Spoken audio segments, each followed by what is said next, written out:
Shalom, my brothers and sisters. Shalom, and welcome to Less Than 10 Minutes. Words to Yashar'al, Nation of Believers. My name is Symmanayah, and if you are tuning in for the first time, you will come to know that Yashar'al, of whom I refer to as my family, my brothers and sisters, Nation of Believers, consists of Hebrews and Goyim, Abri, Gentiles, other nations, all those who seek to worship and obey Almighty Yahuah, who accept Yahusha as Mashiach, as our Messiah. These are my brothers and sisters. This is my family. This is who this message, these words are addressed.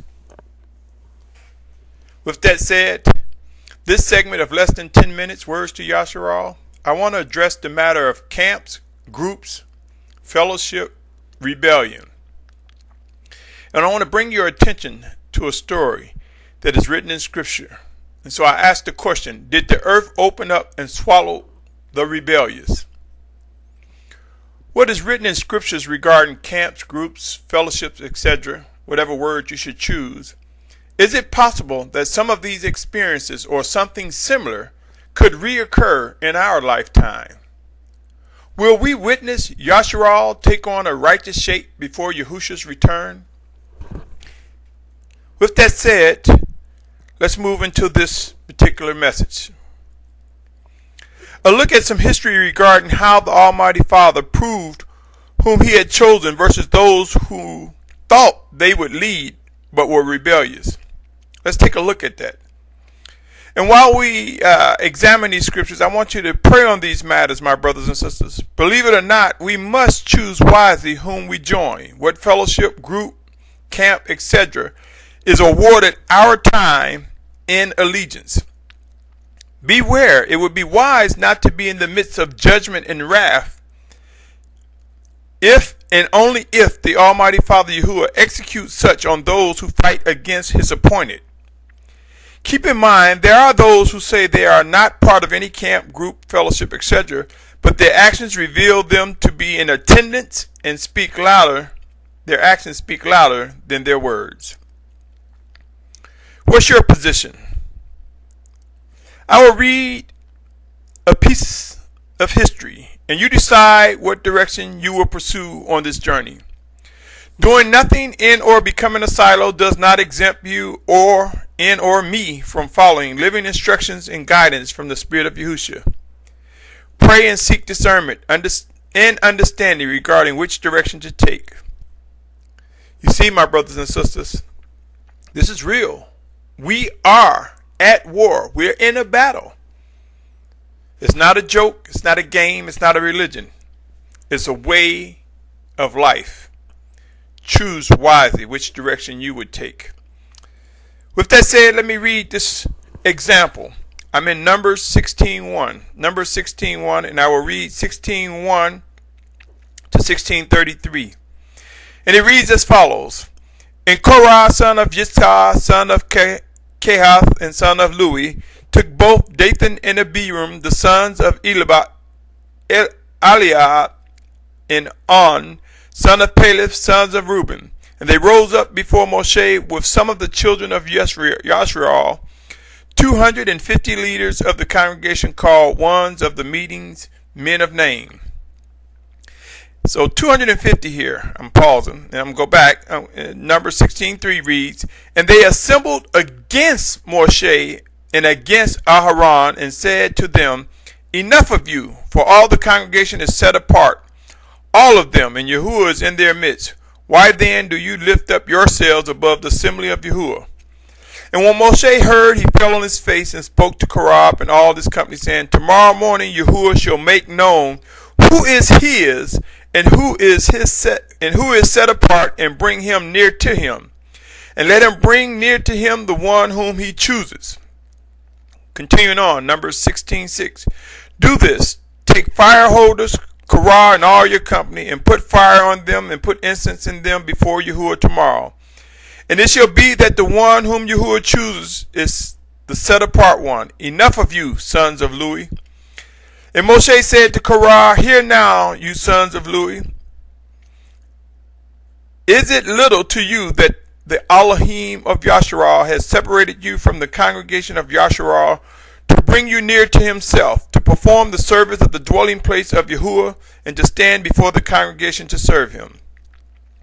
And that he has brought you near to himself, you and all your brothers, the sons of Louis, with you, yet you seek the priesthood as well. Therefore you and all your company are set against Yahuah and Aharon. What is he that you grumble against him? And Moshe sent to call to Dathan and Abiram, the sons of Eliab, but they said, we are not coming up. Is it little that you have brought us up out of the land flowing with milk and honey to kill us in the wilderness, that you would also seize total rule over us? Also, you have not brought us into the land of flowing with milk and honey, nor given us inheritance of fields and vineyards. Would you bore out the eyes of these men? We are not coming up. And Moshe became very displeased and said to Yahuah, do not respect their offering. I have not taken one donkey from them, nor have I done harm to any of them. Then Moshe said to Korah, tomorrow you and all your company shall be there before Yahuah, and you and they and Aharon. And take each one his fire holder, and you shall put incense in it, and let each one bring his fire holder before Yahuah, 250 fire holders, and you and Aharon, each one with his fire holder. Moving on, number 16:18. So each one took his fire holder and put fire in it, and laid incense on it, and stood at the door of the tent of meetings with Moshe and Aharon. And Korah assembled all the congregations against them at the door of the tent of meetings. Then the esteem of Yahuah appeared to all the congregation.